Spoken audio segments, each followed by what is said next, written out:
In the bustling streets of India, a silent crisis is unfolding, one that involves our four-legged companions.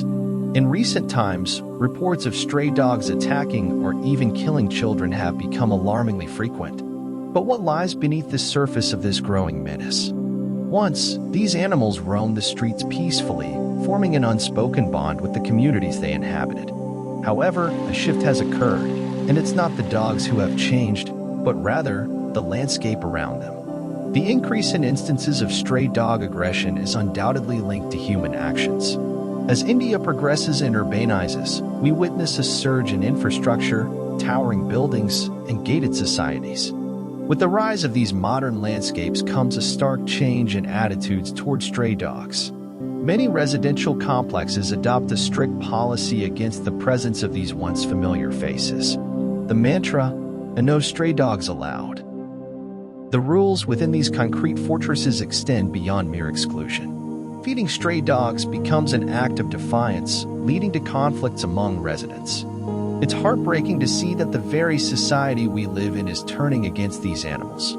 The aggression we witness in stray dogs is often a result of fear and survival instincts triggered by the harsh conditions imposed on them. When you deny these dogs food and shelter, they become desperate. It's a fight for survival, not just for them, but for their offspring as well. The consequences are dire. In the shadows of these luxurious buildings, some residents take matters into their own hands, resorting to violence against the very creatures they once coexisted with. Stray puppies are often the innocent victims of these tensions, abandoned or even killed in a cruel attempt to eliminate a perceived threat. The individuals who extend a hand to feed and care for these animals might just be the unsung heroes in the battle against tragedy. It's a simple equation, really.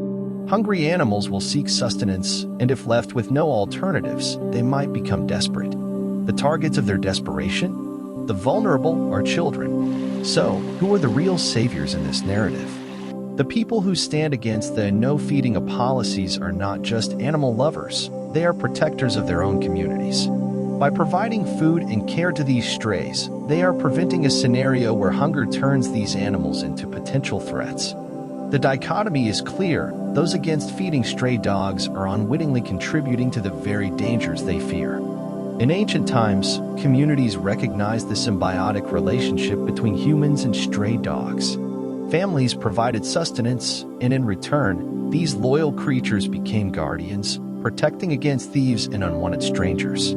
In this harmonious exchange, stray dogs were not threats but allies, friends, and even saviors.